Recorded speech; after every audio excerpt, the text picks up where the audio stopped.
This is Coffee with Kelly, a dynamic podcast that's dedicated to driving positive change in school safety.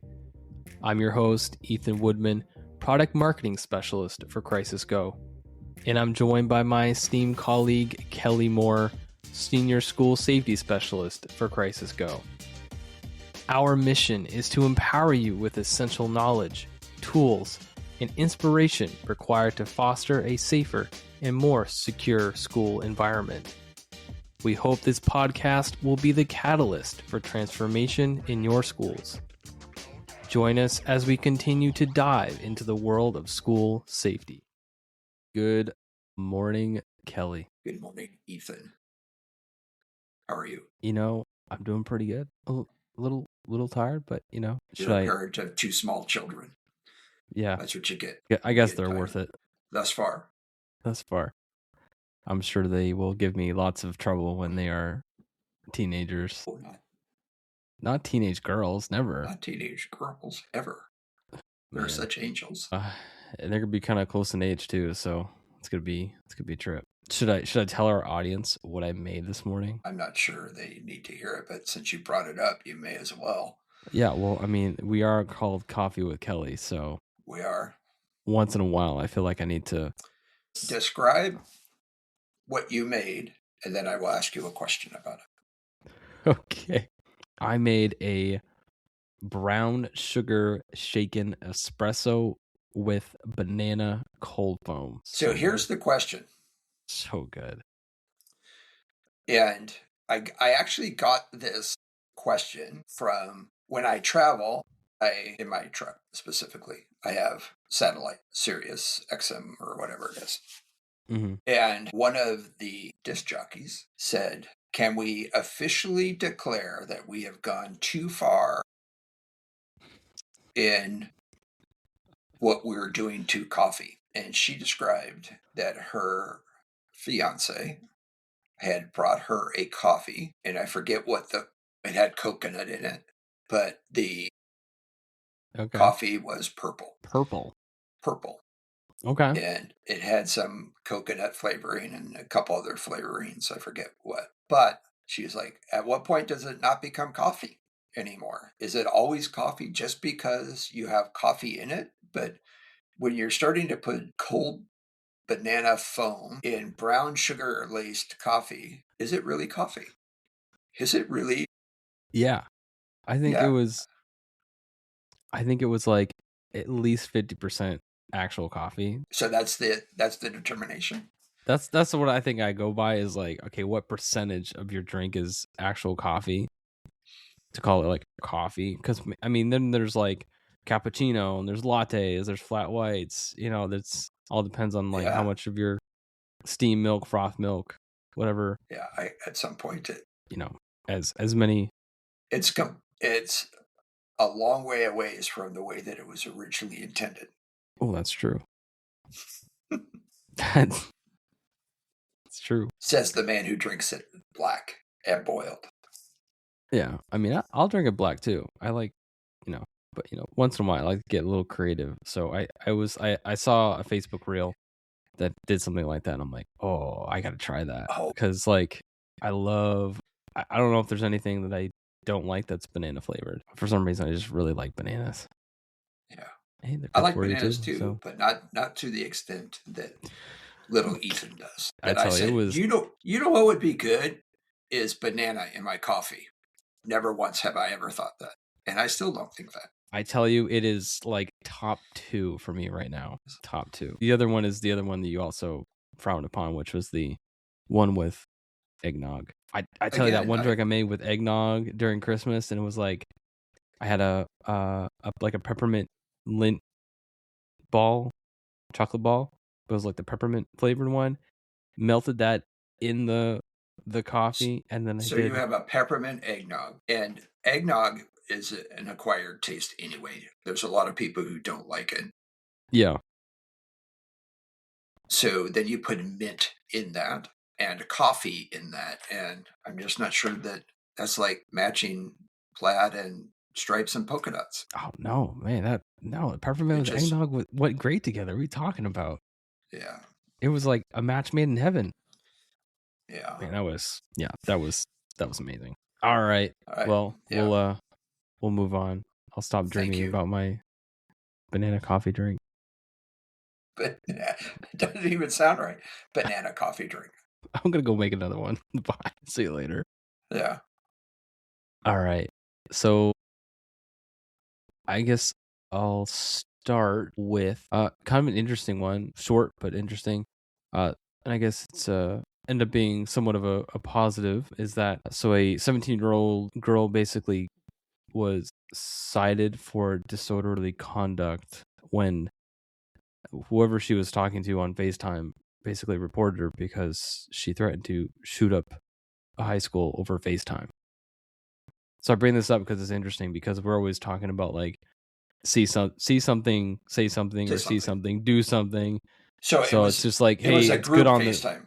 It was a group FaceTime. Yeah. Right? So I mean, it's good on whoever reported that, and while even if the girl was like not being completely serious about it, it's still kind of like it's concerning that you would even make that comment.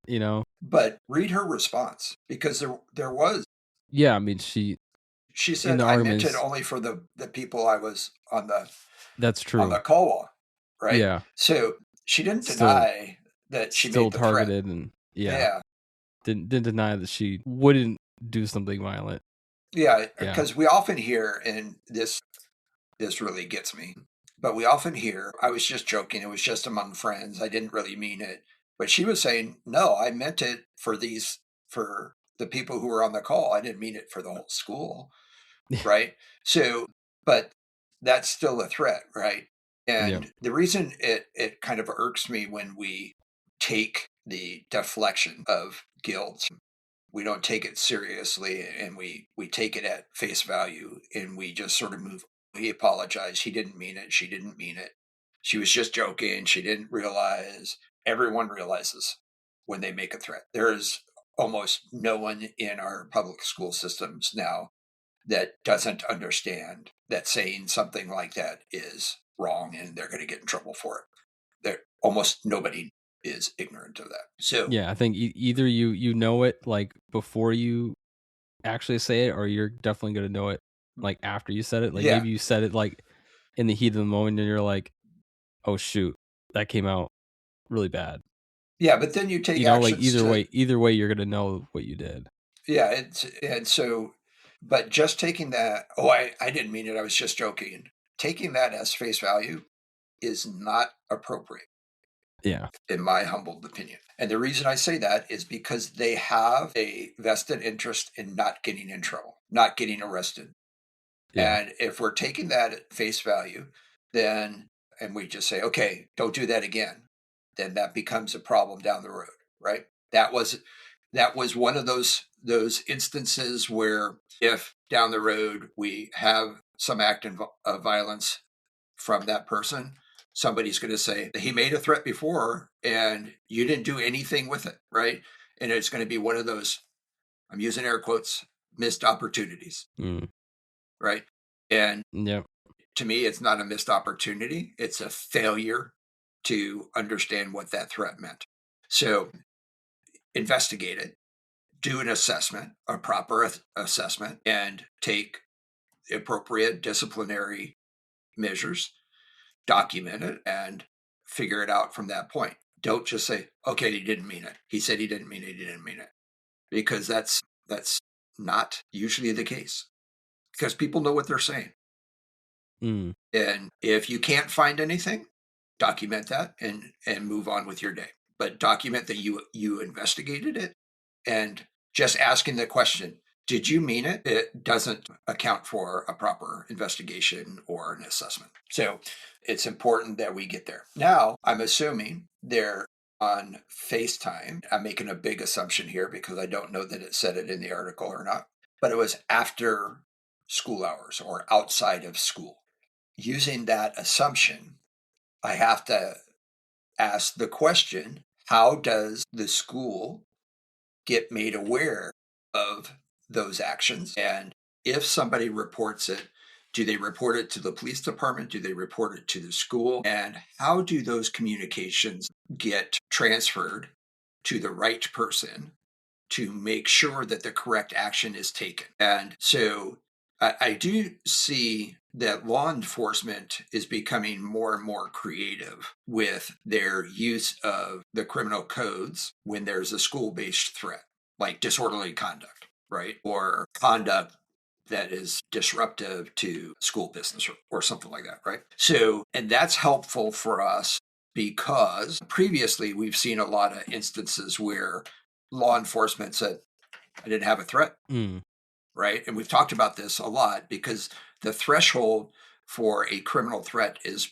pretty high. And I do think that threshold is coming down a little bit with some of the stuff, or at least there's more and more jurisdictions where their threshold is lower. And I'm seeing probably more states say making a threat of violence towards a school is a crime, as opposed to having a criminal threat where you have to have the means, like we've talked about in California, if you want to make a criminal threat. And that might have changed. It's been a few years since I've been involved in that stuff, and been a few years since I've been in California. So I don't know the current status of that, but you had to have the means to follow through with that threat. You could make the threat, and if you had no means to do it, it wasn't necessarily a crime. It's funny you say that because I have another article that relates very much to what you just said. Yeah. So I do see this trend that law enforcement is becoming more proactive / accommodating in taking criminal action against people who are making some sort of threat or communicating some sort of threat to some schools. So that's a plus. But we're also in many cases we're still in this, is it a legal threat versus somewhere on that pathway to violence, right? So once we start getting and be able to position somebody on the pathway to violence and they communicate a threat, then it's a threat. It may not be a criminal threat, but it's something that we have to deal with. So the question to everyone is, how do you communicate that? If you have something off campus, how do you communicate to campus? How do you involve the campuses, the school districts, in the continuum of what happens in that threat, right? So the whole point of this is, and we'll get a little bit more into it as we get into the other articles, but is this concept of school safety is community safety is school safety, and you can't separate the two. No. Even if you look at how a specific situation unfolds, if it's learned about and acted upon entirely in one or the other environments, whether it's a school environment or the community environment, it touches the school. It's going to touch the school. And they could be completely unrelated to the school, but somebody or something that is impacted by this sort of mass violence that we're seeing a lot of now is going to impact your community and touch somebody involved with the schools. Right. So now we're dealing with the indirect trauma that was created as from this community event and how it impacts the school. And then if it happens in the school environment, it's because every person in that school is part of that community. You can't separate it. Yeah. We have to expand our vision, our thought, our actions beyond just the school buildings. So we'll talk a little bit more about that as we move. Yeah. So let's see. This is kind of an interesting one. So I'll say in Minnesota, so there was a threat that was through like a phone call, voicemail kind of thing of, some type of, shooting, threat. The district actually closed for the day because of those threats. But then later on they were deemed not credible. So this same district also received a similar type of threat that was kind of like a generic, like, hey, whatever, against the entire district, right? Back in December of 2025. And they actually found the person that made the threats. So that's kind of interesting, right? Like, Right. what are the chances? It just seems kind of strange to me. Are there two separate threats? One in December? Yeah. Okay. There was one in December It's the same type of threat. They found the person the first time, and now it's like the same threat again. Same person? They haven't found the person the second time, from what I'm seeing. So there's a couple of things that could be going on, right? So first of all, you received that. So was it like a swatting type threat? Mm-hmm. Yeah. Okay. So, and the person who received that voicemail or that phone call was in the school district? I don't know if it's said that specifically. Okay. So let's take both scenarios. So, and when I say both scenarios, let's say it went to law So it was enforcement. received at more than a dozen of our school or district sites. So maybe the person called the schools directly. Yeah. So that Interesting. happens. Right. That happens. So Okay. that's a classic swatting type thing where you get multiple threats in multiple districts and or multiple buildings within a district or both. So there's taking it from the position of the schools. What are your next steps, right? So worst case scenario is what? That the person actually does what they say they're going to do. Yep. That it's happening, right? Yeah. So, but it's an unknown threat. So if you get that call, some people are going to argue this, and I'll take that argument, is lockdown, investigate, take appropriate action. If you start hearing or seeing, especially if you have a district with multiple sites and you're the safety coordinator, and then all of a sudden you start seeing multiple lockdowns at multiple campuses, your flag should go up. You'd say something's either really, really, really, really bad going to happen, or this is a swatting incident, right? And if you are a Crisis Go a customer with the community or Crisis Go Connect with your law enforcement, there's going to be some huge red flags because all of those alerts are going to go directly to law enforcement, and they're going to say, frankly, forgive the French, what the hell's going on, right? Yeah, because it's just so going to be like this site, this site, this site, this site, this site. Right. So yeah. What are your actions? How do you communicate your investigation? So you put everyone into a lockdown, but you hear nothing, you see nothing. And at what point do you say, maybe this isn't an actual event? Maybe it's a disruption attempt, just like the false bomb reports of the forever we've been getting those things. And people just want to disrupt schools, right? For a multitude of reasons. But at what point do you then say, hey, we're investigating, we're not hearing anything, we're not seeing anything, there's no indicators that anything bad is happening. Let's release the lockdown, maybe put it into a hold or a secure until we can get further information, keeping everybody still in a secured location, lockdown, no movement, that kind of thing. And allow us to investigate and continue that. And we can start working with law enforcement and trying to figure this all out, right? But if you don't have Crisis Go and you are not connected to the Peace app and the emergency center, then it becomes much more difficult to have those conversations because whoever gets to them first is going to be the one that gets the attention. Because remember when I've talked about my incident in California, we had 2,500 phone calls to 911.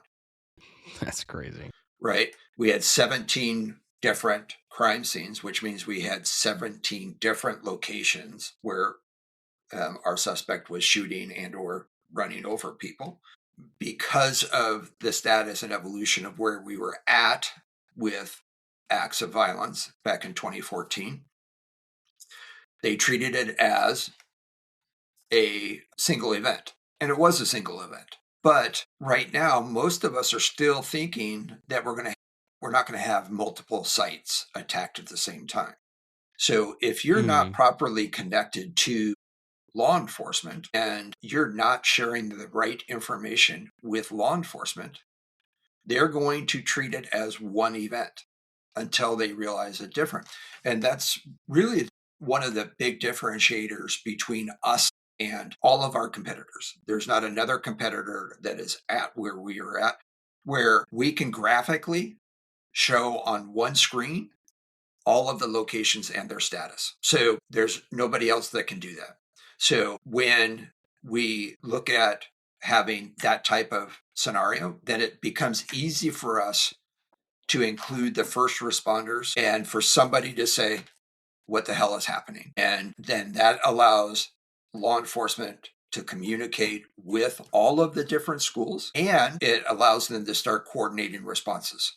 So just in case there is something happening at one of them, you're sending one or two people to each school to make sure that you have a response there, and then you can start increasing and developing your intel and your situational awareness as to what's happening. But you're not sending everyone to one and have something happening over at another one. Does that make sense? Yeah. So you're not putting all your eggs in one basket. In one basket. Yeah. And so it's important that we understand that this is a possibility, both in an actual event and a swatting type event. So you have to figure out how you're going to communicate and what's the best way. So and going back to our products and how we do that is, if you do it in an isolated event, each one generates a call to 911. Then if you have 20 buildings, they're going to get 20 calls at a minimum that something is happening. Right. So if that's the case, then they're going to have to figure out who's doing what, right, and what's happening. They're going to have to. But with Crisis Go, if you have 20 people who press the alarm at the same time, it's going to come up visually, show on the map that 20 different alarms were pressed. And it's going to show that there is something going on, and they can start dispatching that in accordance to what they're seeing. They don't have to answer one 911 call. They can say, historically at some point they're going to talk to people, but they can start sending people accordingly by what they're seeing and what they're receiving. Yeah, because you know what the alert is and the severity. And you've had this conversation before. Yeah. You're in close partnership with your first responders, and you know who the point of contact is, you know everything that's happening. And at some point, just look at it from the dispatcher's perspective, right? The the emergency communication center's perspective is, you get 20 alerts at one time from 20 different sites. What's the best way to manage that? Answering 20 different phone calls? Probably not. Probably not.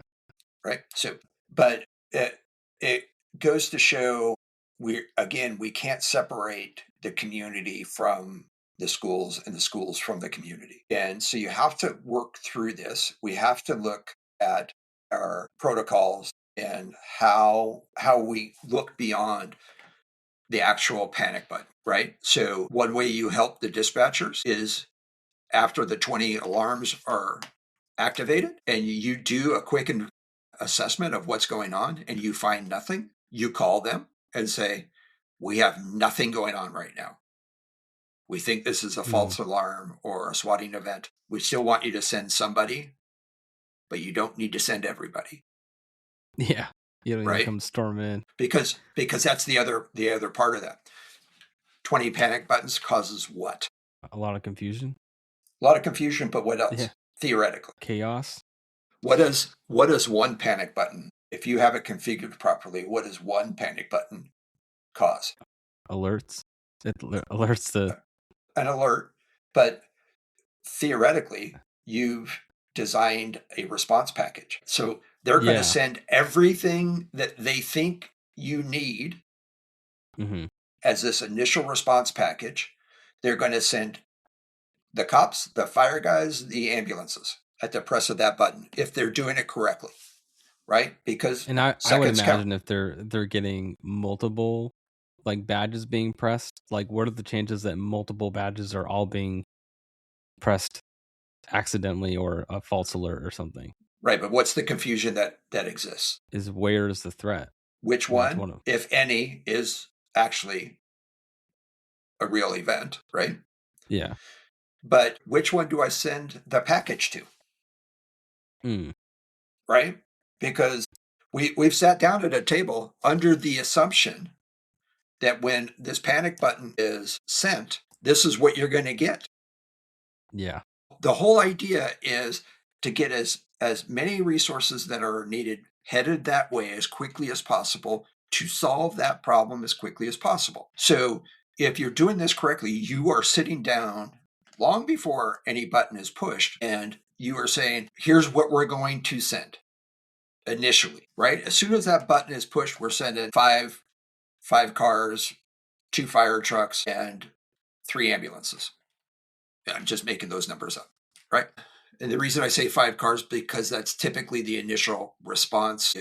If you're aware of active shooter incident management, it's the first 5 officers that are there that address the initial isolation / neutralization of the threat and set up that incident command, right? So as they're going, you know that people are going to get there at different intervals. They're all not going to just magically appear. But if you send 5 cars to that site, you have a pretty good idea by the time you get there and assess it at what is actually happening, right? And you've set up, you have essentially 2 contact teams who are responsible for identifying, isolating, and or neutralizing the threat. And then that 5th officer is responsible for setting up incident command, starting to manage that incident. You get 20 of those calls. What does that tell you? If that's your initial package, you need 100 officers, right? So you need 5 times however many badges were pressed, is what you're telling me? By the initial response plan. Yeah. So if you have 20 badges that were pushed at different locations, it's different if you have 20 badges that were pushed at a single location. Okay, yeah.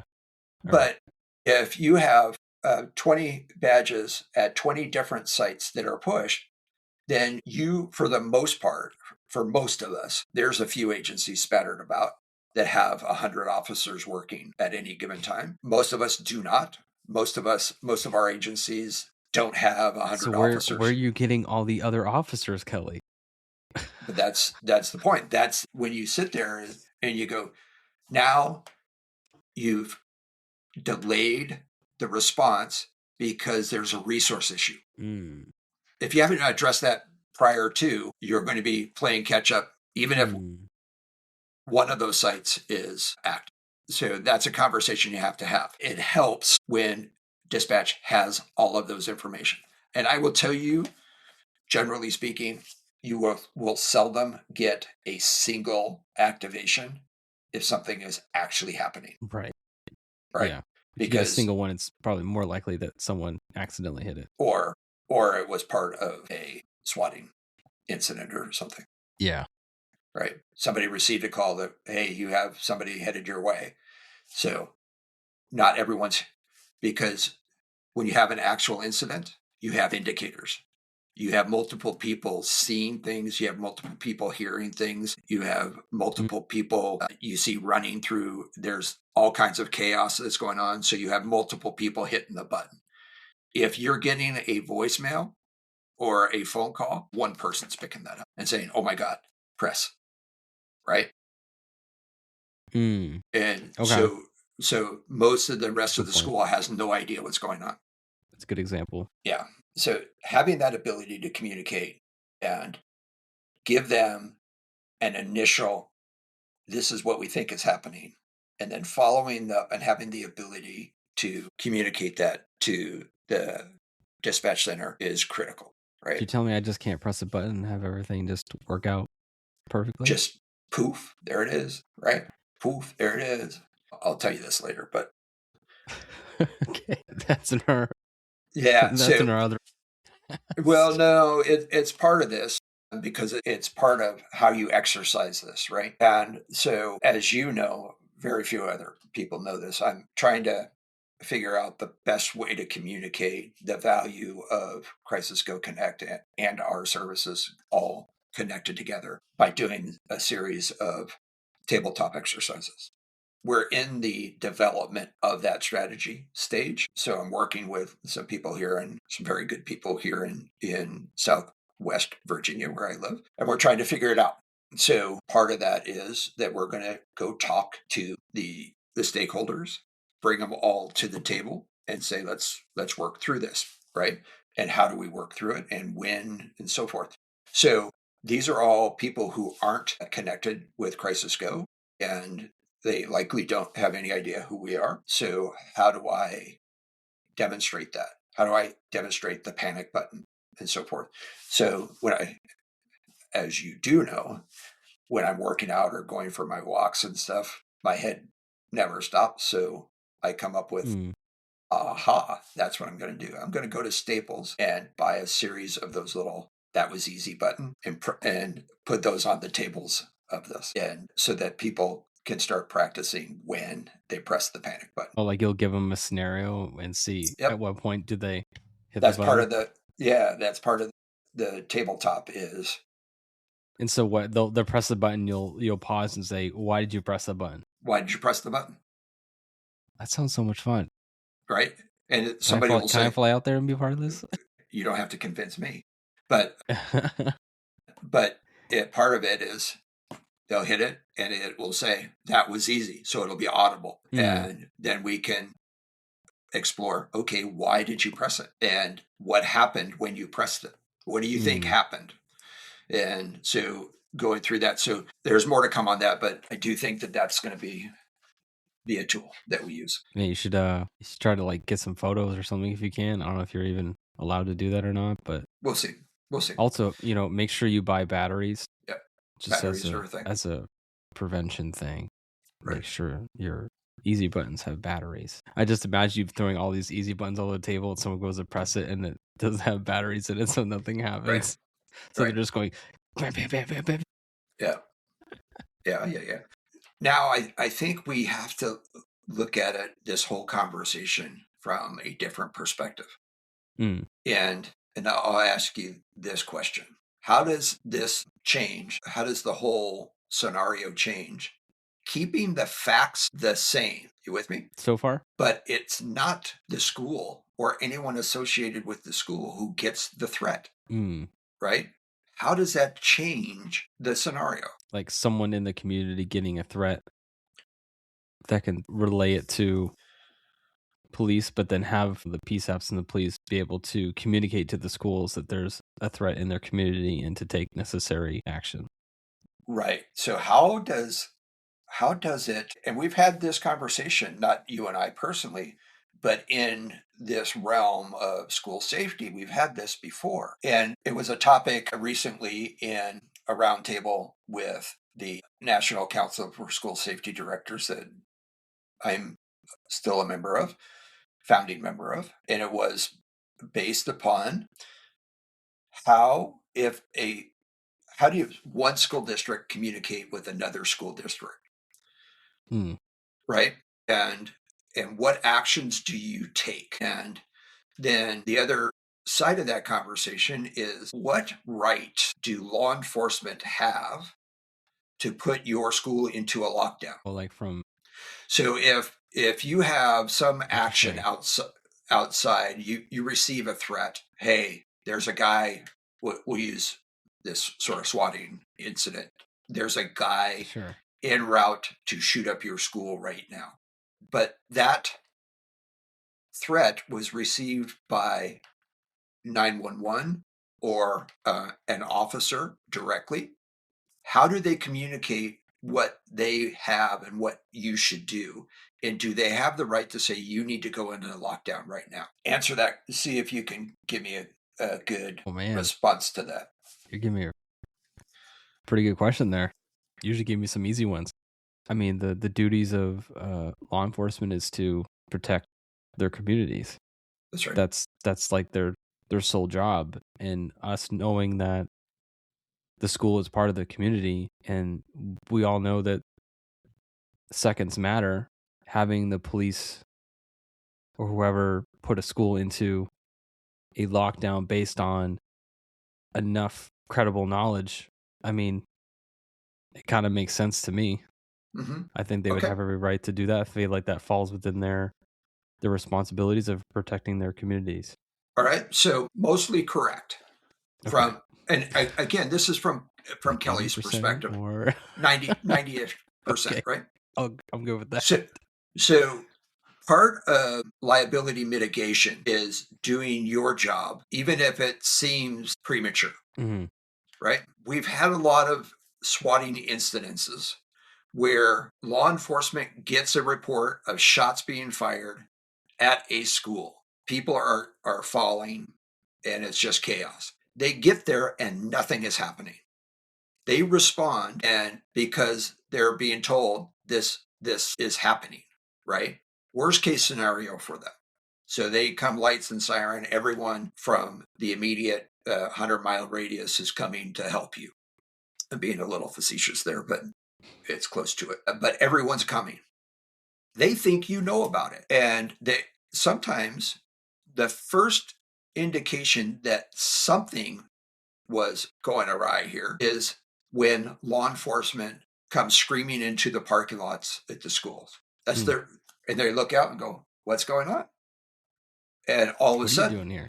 what's a better thing to happen? If law enforcement gets that call to the dispatch center, shots being fired, isn't it better if they say, "We haven't received an alert"? Put them in lockdown until we get there? Yeah, because Right? you're addressing that before they know about it. And in a lot of the cases that we see, like the previous shootings, you're pressing the button after shots have already been fired. So what if we could essentially give you notice before the shots are fired, Right? before people start getting shot? That Right? sounds like a better option to me. What's the worst case? You disrupt the operations of the day for, right? An hour or Or two. Or I mean, the more. worst case is that you're right and that there's shots being fired and nobody had the time to press a button or call 911 and they show up there. In the scenario, you're calling ahead saying, "Hey, we're saying that we believe," this is law enforcement. This is the dispatcher saying, "We believe that there's an active shooter at your campus. We are suggesting you go into a lockdown. Can you confirm?" Right?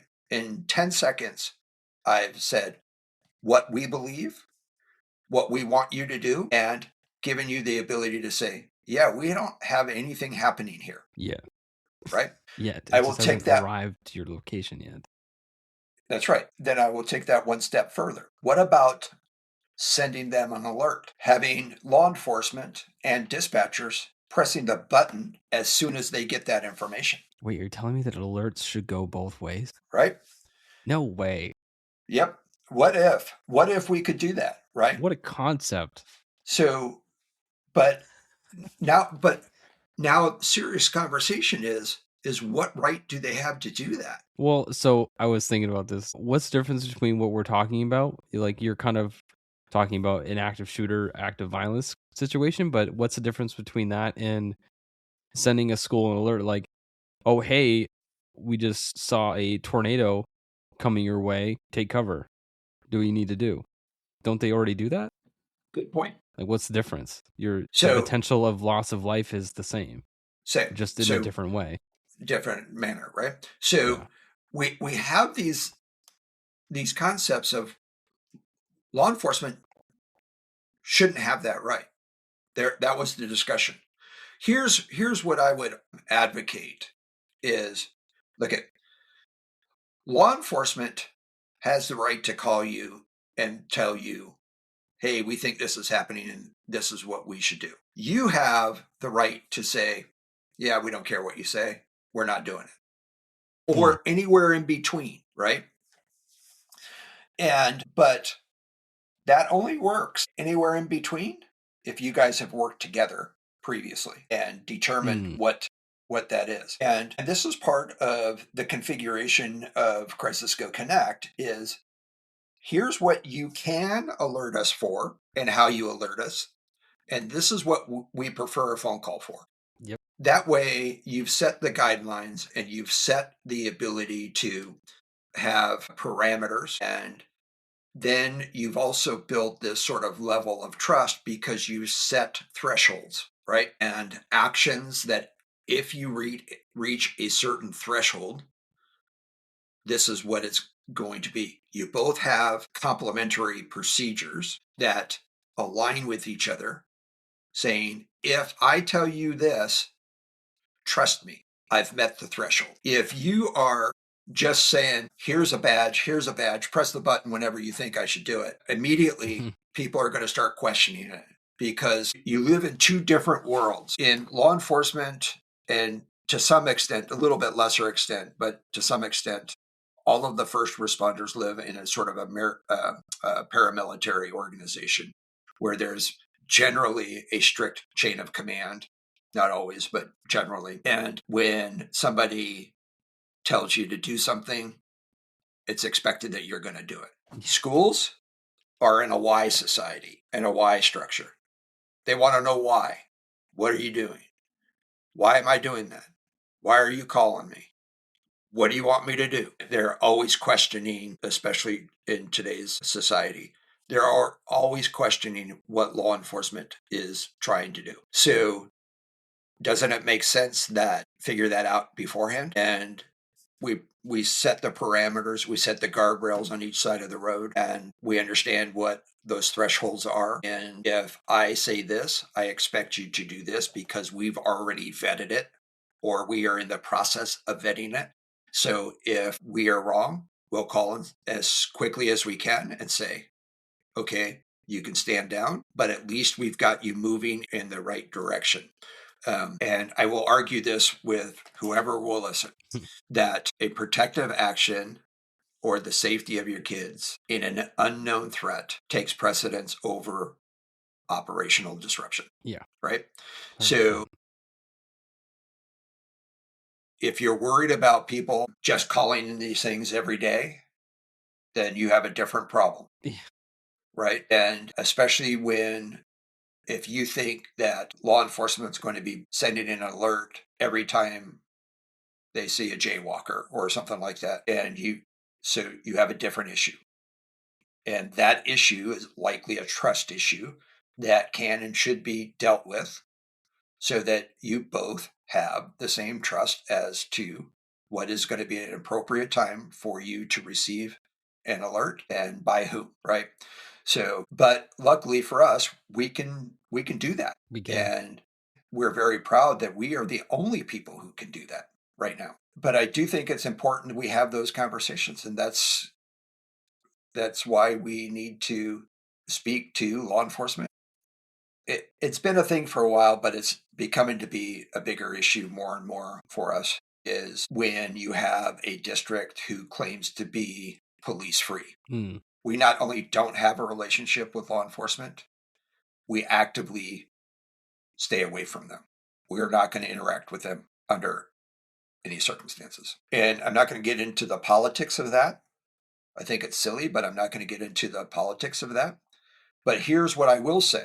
Regardless of that policy, at some point you have to, even if you have to go to this clandestine spot, a neutral site, you have an obligation for your community and the safety of your schools to sit down and understand the role of law enforcement, fire departments, emergency medical services, everyone, should you need to press that 911 call.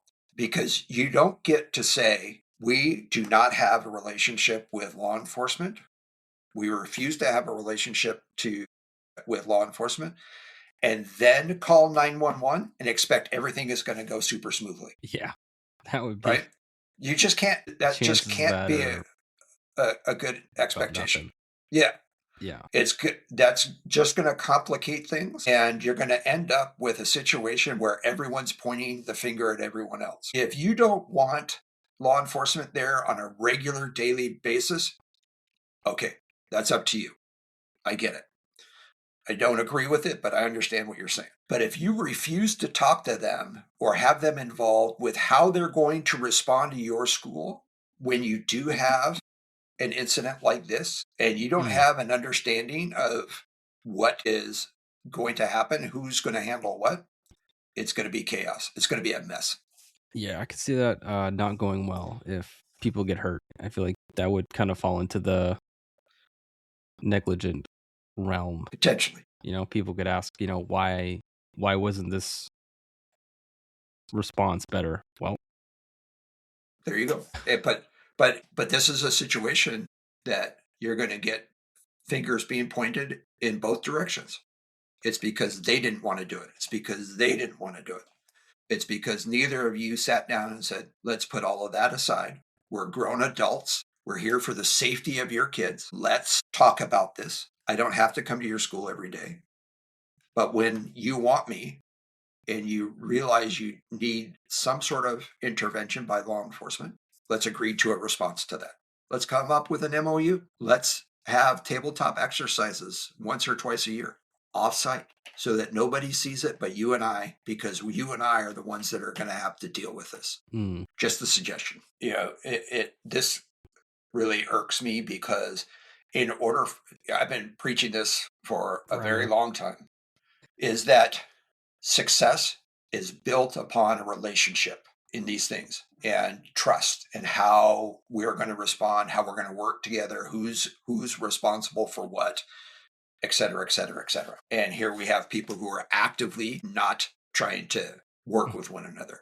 They're actively refusing. Do you think that builds trust? No. Partnership increases capabilities, increases safety? There's no way that it can. I'm not that smart, but even I can sit there and say, this is not good. Imagine being married to someone and actively not wanting to have anything to do with them. I don't think your marriage is going to go very well. Yep. Just call me when you need help. I'll come over and... It's funny that advice kind of could go different ways. So yep. Awesome. There you go. Yeah. So anyway, if you have questions about this, by all means, or interested in Crisis Go Connect, give us a call. We'd be happy to explore it on the website, and we'd be happy to discuss that with you. But I do think it's important that we understand each other, and we understand that you can't separate community safety from school safety and school safety from community safety. You just can't. They're one and the same. They're one and the same. If you enjoyed today's episode, please like, subscribe, and hit that notification bell. And if you have any questions about what we discussed, leave a comment on our website at crisisgo.com. Thank you for joining us today, and we'll see you next time on Coffee with Kelly, a discussion on school safety.